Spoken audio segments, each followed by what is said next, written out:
Magandang umaga sa inyo, kabayan. Kahit madaling araw pa lang ay gising na ako para maganda sa trabaho at maghatid ng anak ko sa paaralan dito sa Amerika. Alas 4 pa lang ay nabangon na ako at habang tulog pa ang anak ko, nilinisan ko na yung natira naming hugasin dahil nagluto ako kagabi. Dahil na rin sa sobrang pagod, di ko na nahugasan. Hindi ganun kadali kapag mayroon kang full-time na trabaho at may hinahatid sa paaralan. Pero kailangan mong magpatuloy sa buhay. Be positive lang mga kabayan at makakaya din ang lahat. Kaya madilim pa lang ay umaalis na kami para hindi ako malit sa trabaho dahil malayo ang trabaho ko at maaga din ang pasok. Ayan nga ang aking anak papunta na sa sasakyan, nahihiya pa siya sa camera. Ayan. So, sobrang aga pa nito, mga 6:30 dapat nasa sasakyan na kami para hindi kami malate, lalo na ako dahil malayo nga yung pinagtatrabahuhan ko. Ganito lagi ang gawain namin sa araw-araw. Ayan nga, nagbiyahe na kami papunta sa school ng anak ko. Bali wala silang school kaya doon siya sa daycare. Ayan, ang aking anak. Ay, talagang nagpa-cute pa sa camera. Andito na kami sa school niya. Ayan nga, bibigyan na niya ako ng kiss at ng hug. Ay naku, at napaka-sweet talaga at mag-iingat daw ako sa work. Ayun na nga, nag-travel na ako papunta sa trabaho at talagang sobrang traffic. Kaya talagang late na ako. Abutan pa ng pagtaas ng bridge. Kaya nung pagkadating ko kagad sa trabaho, ay diretso na ako sa pamamalansya at paglalaba.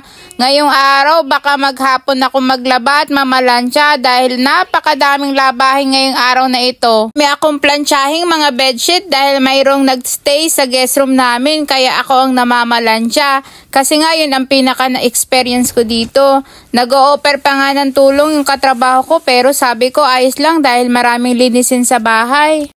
Tsaka mabilis naman ako sa pamamalansya dahil matagal ko na tong ginagawa. Kaya sanay na ako. Medyo nakakangalay nga lang pero pag medyo nangangalay na ako, pinapahinga ko naman ng kamay ko. Hindi naman ganun kabigat maging kasambahay dito. Minsan lang naman na may nagstay sa guest house kaya hindi palagi may bedsheet na kailangan maplansyahin. May ibang kasambahay din na naglilinis sa guest house.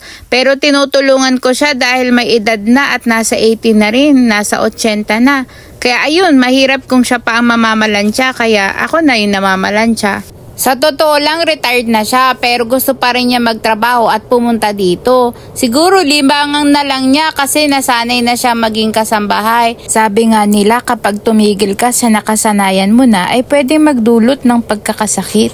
Ayos lang naman kasi maganda naman tong plancha ko at sobrang init kaya tuwid na tuwid ang damit. Tsaka hindi naman ako masyadong nahihirapan at nakakatulong pa ito sa isip ko. Nakaka-relax ang mamalansya at maglaba. Halos patapos na ako dito sa bedsheet pero marami pa akong pinalansya. Hindi ko na lang pinakita sa video kasi sobrang haba pero napakarami ko talagang pinalansya dyan. Pati yung mga punda. Tapos kaya na makikita nyo, ito na yung mga natuyo na damit. Kasi dito hindi mo naman kailangan magbasa ng kamay kasi karaniwan na ang ginagamit ko ay machine kaya napakadali lang. So yan na yung mga damit na tinitiklop ko na halos natapos na. Pero napakarami niyan, hindi ko na lang pinakita dahil nga sa sobrang haba.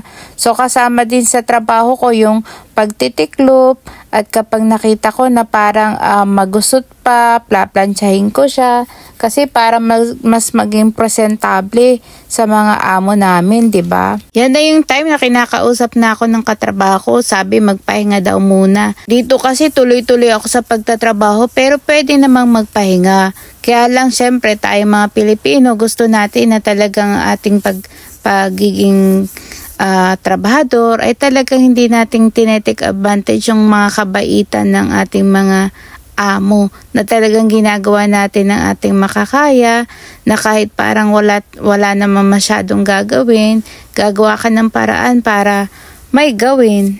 Ayoko kasi ng patigil-tigil sa trabaho kaya tuloy-tuloy lang ako sa pag-aayos. Kasi 'di ba, yan nga yung trabaho ko, dapat naayusin ko syempre. Naku, sa panahon ngayon kailangan magsipag. Ayan na nga, nangungulit na ako dun sa katrabaho ko. Yan yung katrabaho ko na may edad na nagtatrabaho pa rin. Kinukulit ko siya. Pagkatapos ng trabaho ko, uwi na rin ako. Ayan, pupunta na ako pa uwi. Dahil nga napagod na akong sobra.